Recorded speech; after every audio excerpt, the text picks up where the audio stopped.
अरे जिसके घर की औरतें हमारे खेत को उपजाऊ बना देंगी उन्हें मिलेगा 1 लाख का इनाम और एक नया मोटर पंप। लेकिन सरपंच जी, हमारे गांव में तो कितने सालों से बारिश ही नहीं हुई, जिस वजह से हमारी जमीन बंजर हो चुकी है। हमने तो इस गांव का नाम भी बंजरपुर रख दिया है। ये कैसे संभव होगा? देखो गांव वालों, हर इंसान के पास अपना अलग दिमाग होता है, हर समस्या का एक समाधान होता है। फिलहाल मेरे पास तो इस समस्या का कोई हल है नहीं। तुम गांव वालों में से किसी न किसी का दिमाग तो ऐसा होगा ही जो इस बंजर जमीन को उपजाऊ बना दे। दोस्तों, एकता में शक्ति होती है, ये कहावत तो आपने सुनी होगी, लेकिन अनेकता में कमजोरी होती है। क्या ये कहावत आपने सुनी है? ये दोनों ही कहावतें आज की कहानी में सिद्ध हो जाएंगी। बजरंगपुर गांव में यशोदा की 5 बहुएं रहती थीं। उनके पति बाहर काम करते थे।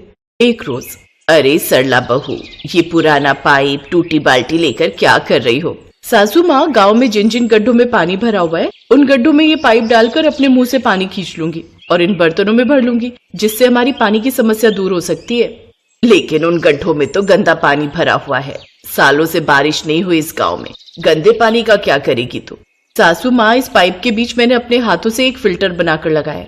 उस फिल्टर से पानी साफ होकर हमारे घर तक आएगा। ये मैंने किसी किताब में पढ़कर बनाया है। क्या बात है बहू, तू तो बड़ी दिमाग वाली निकली। जाकर देखती हूँ दूसरी बहू क्या कर रही है। अरे वो क्या कर लेगी सासू माँ, उसे तो बस कचरा बिनना पसंद है। कचरों में ही पूरी जिंदगी निकल जाएगी उसकी। खैर, उसकी सास दूसरी बहू के पास गई तो देखा वो घर के पीछे कचरों में से सड़े हुए आलू टमाटर के छिलके, कद्दू के छिलके, ये सब इकट्ठे करके एक थैली में भर रही थी। बड़ी बहू सही कह रही थी इसके बारे में। अरे रुबीना बहू, ये कचरा क्यों उठा रही हो? सासू माँ, सुना नहीं सरपंच जी ने क्या कहा था? मैं उसी का जुगाड़ कर रही हूँ। 1 लाख रुपए और मोटर पंप मैं ही जीतूंगी सरपंच जी से। इन कचरों के ढेर से तू इस जमीन को बंजर मुक्त कर देगी। कितने गंदे हो गए तेरे हाथ। सासू माँ, अभी तो मैं सिर्फ अपने घर के बाहर का कचरा इकट्ठा कर रही हूँ। शाम तक गांव के हर घर के बाहर से मैं सारी सड़ी गली सब्जियों के छिलके, सड़े हुए आलू, सड़े हुए टमाटर, सड़े हुए प्याज, ये सब इकट्ठा कर लूंगी। तू पागल हो गई है क्या? इस कचरे के ढेर से करेगी क्या? सासू माँ, लोग इन्हें सड़ी हुई सब्जियां समझते हैं, लेकिन इसमें भी बहुत सारे तत्व होते हैं। इनसे मैं ऑर्गेनिक सब्जियां उगाना शुरू करूंगी। मैंने कल ही इसके बारे में पढ़ा था। अब मेरा सिर मत खाओ और जाकर देखो तीसरी बहू क्या कर रही है। वो तो दिन भर मोबाइल में ही लगी रहती है। और हुआ भी कुछ ऐसा ही। जब उसकी सास तीसरी बहू यानी सुमन के कमरे में गई तो वो मोबाइल देख रही थी। बहू, तुझे सरपंच जी का इनाम नहीं जीतना है क्या? दिन भर तू मोबाइल में ही लगी रहती है। हमारा गांव बंजर हो चुका है, लोगों के पास खाने पीने की समस्याएं हो रही हैं और तू यहाँ मोबाइल देख रही है। सासू माँ, आजकल इस मोबाइल से सब कुछ किया जा सकता है। मैं YouTube पर मॉडर्न तरीके से हाइड्रोपोनिक गार्डनिंग सीख रही हूँ। ये क्या होता है बहू? पहले मैं सीख लूं, अगर काम कर जाएगा तो आपको पता चल ही जाएगा। जब यशोदा चौथी बहू के कमरे में गई तो, हे ऊपर वाले, क्या तुझे हम गांव वालों पर बिल्कुल तरस नहीं आता? बारिश की एक बूंद तक नहीं भेज रहा है तू। तेरे इस बड़े से ब्रह्मांड में क्या जरा सा पानी भी नहीं बचा हमारे गांव के लिए? कमला बहू, भगवान के सामने ड्रामा करने से कुछ नहीं होगा। सासू माँ, मैं सिर्फ प्रैक्टिस कर रही हूँ। ये ड्रामा मुझे भगवान के सामने नहीं, किसी और के सामने करना है। देखती जाओ मैं क्या करती हूँ। खैर, उसकी सास जब 5वीं और आखिरी बहू पूजा के पास गई तो देखा वो साइकिल के पैडल को बहुत जोर जोर से घुमा रही थी। उसने साइकिल से एक छोटा सा मैनुअल स्प्रिंकलर बनाया था। देख क्या रही हो सासू माँ, इससे पानी भी बचेगा और मेहनत भी कम लगेगी। ये एक नई खोज की है मैंने। तो इस तरह 5 बहुएं अलग अलग काम कर रही थी। कोई पानी इकट्ठा कर रही थी, कोई YouTube पर बिना पानी के सब्जी उगाने की तरकीब खोज रही थी, तो कोई ड्रामा कर रही थी। लेकिन सब अलग अलग काम में लगी हुई थी। लेकिन एक रोज उन्हें समझ में आया, मैंने तो सिर्फ टूटी फूटी पाइप से गंदे पानी को साफ करने की तरकीब ढूंढ निकाली, लेकिन सब्जियां उगाना, बीज बोना, ये सब तो मुझे आता ही नहीं। मुझे लगता है हम 5 को अब एक हो जाना चाहिए। जाकर बात करती हूँ। उस रात 5 बहुएं इकट्ठा हुई। उसकी सास भी वहां पर थी।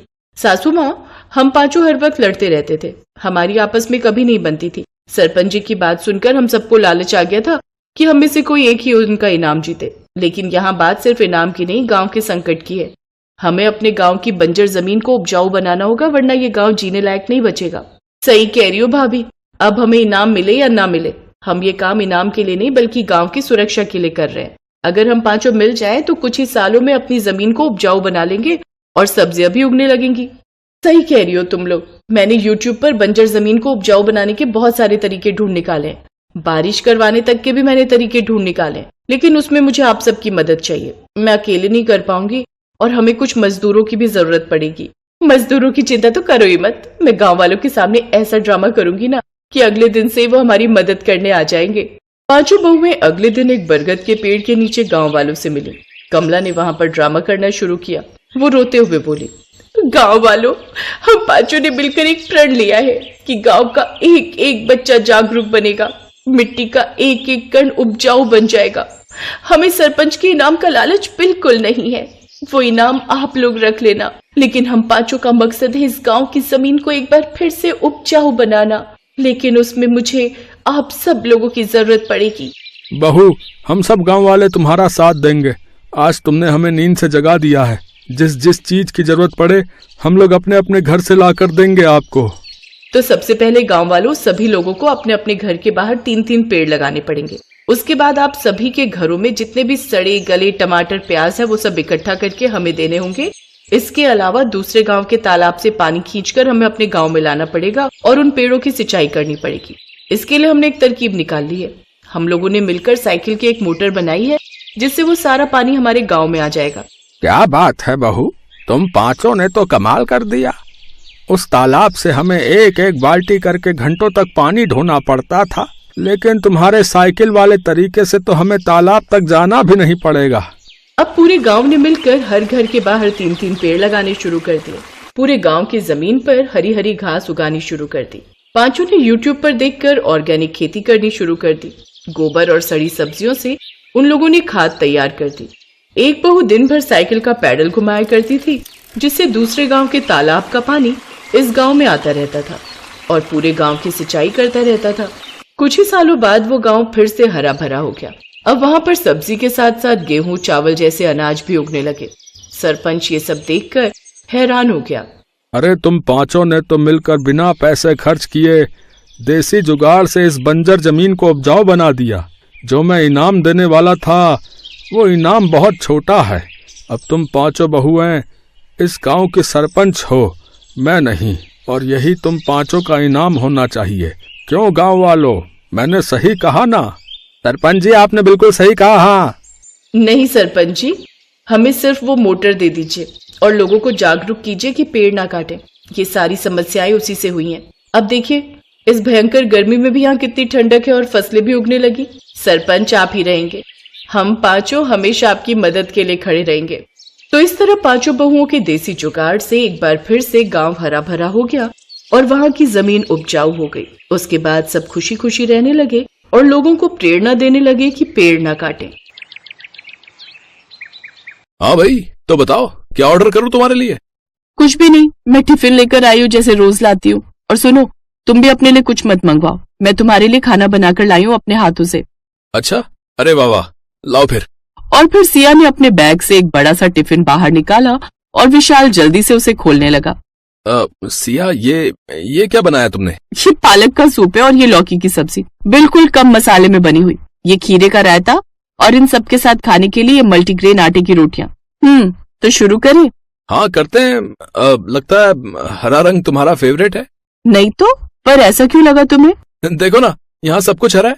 सूप, सब्जी, सलाद और तो और ये रोटियां भी हरी बना कर लाई हो तुम, देखो। अरे हाँ, एक्चुअली वो सूप बनाने के बाद थोड़ी सी पालक बच गई थी, तो मैंने रोटियों के आटे के साथ गूंथ दी। इससे ये और हेल्दी बन गई। तुम खाओ ना, अब किसका वेट कर रहे हो? सिया का मन रखने के लिए विशाल ने उसके टिफिन से थोड़ा बहुत खाना खाया और फिर सब कुछ बढ़िया है।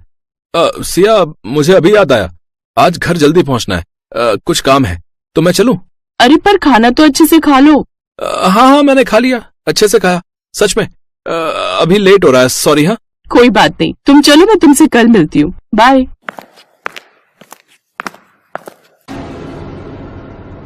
ओ भाई ओ, जल्दी से एक पेटीज और एक पेस्ट्री निकाल दे। और सुन, एक गर्मा गर्म चाय भी, मलाई मार के।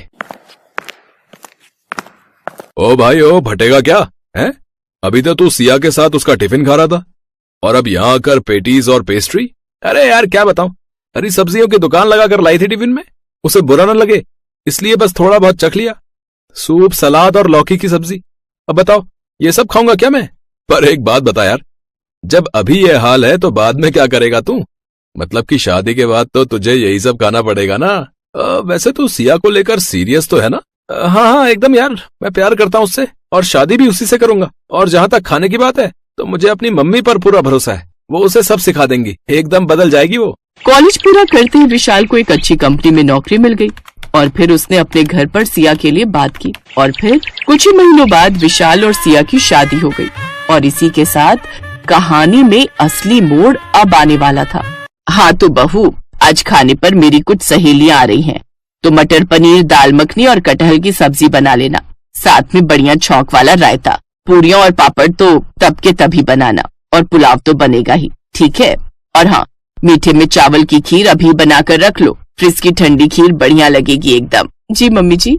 घबरा गई क्या बहू रानी? फिक्र मत करो, रसोई में तुम्हें अकेले नहीं झोंकूंगी, दोनों मिलकर सब बना लेंगे, ठीक है? नहीं मम्मी जी, आप आराम कीजिए, मैं सब कर लूंगी। सच में? तुम कर लोगी सब अकेले?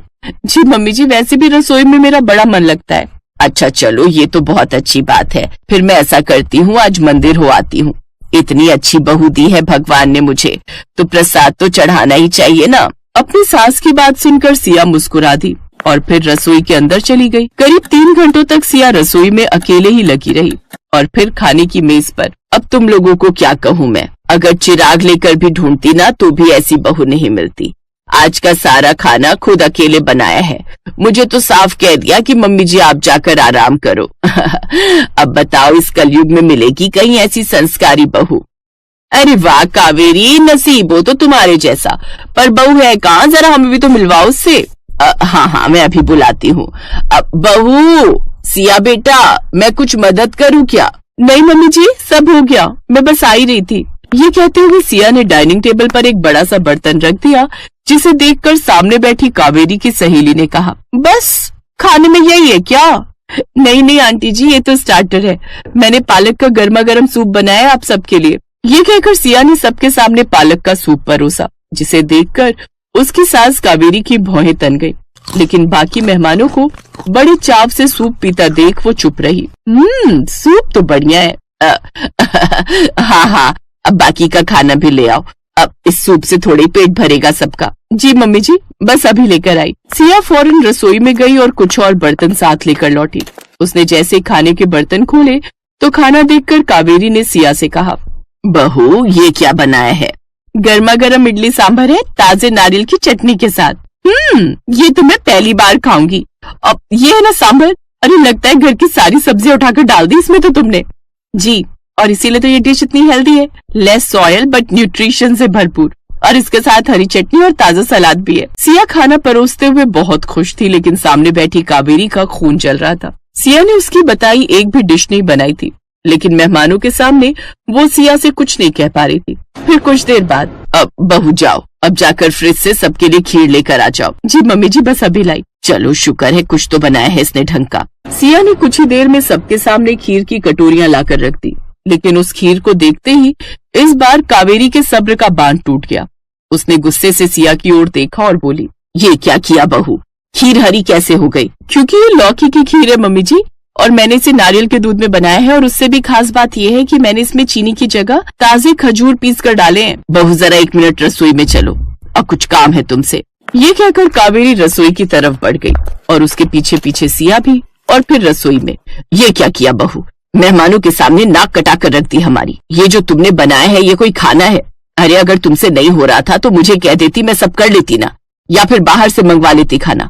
अब बताओ, वैसे ही इन औरतों की 4 गज लंबी जुबान है, और इस सब के बाद तो ये सब की सब सुना कर जान ही ले लेंगी मेरी। कावेरी सिया को सुनाई जा रही थी और सिया चुपचाप सिर झुकाए सब सुन रही थी। तभी डाइनिंग हॉल से आवाज आई, कावेरी अब आ भी जाओ भाई। हाँ बस आ गई। कावेरी ने गुस्से से सिया को घूरा और फिर पैर पटकते हुए रसोई से बाहर चली आई। अब आज के लिए सॉरी, वो क्या है ना, बहू को आइडिया नहीं है कुछ रसोई का, और मेहमानदारी का सुनकर शायद घबरा गई बेचारी। और लेकिन अगली बार क्या बोल रही हो कावेरी? अरे तुम्हारी बहू तो लाखों नहीं बल्कि करोड़ों में एक है। कसम से यहाँ आने से पहले मैं इतना घबरा रही थी कि आज फिर हैवी खाना हो जाएगा और मेरा शुगर लेवल फिर से बढ़ जाएगा, लेकिन सच में तुम्हारी बहू ने स्वाद और सेहत से भरा ऐसा खाना खिलाया कि मजा ही आ गया। बिल्कुल सही कहा। तुम सिया को कहना कि टाइम निकाल कर जरा मेरी बहू को भी कुछ सिखा दे। कावेरी, ओ कावेरी, कहाँ खो गई? अब क्या? हाँ, सच में तुम लोगों को आज का खाना इतना पसंद आया क्या? अरे पसंद नहीं, बहुत पसंद आया। सच कावेरी, भाग खुल गए तुम्हारी सिया जैसी गुणी बहू पाकर। चलो अब हम चलते हैं, बाय।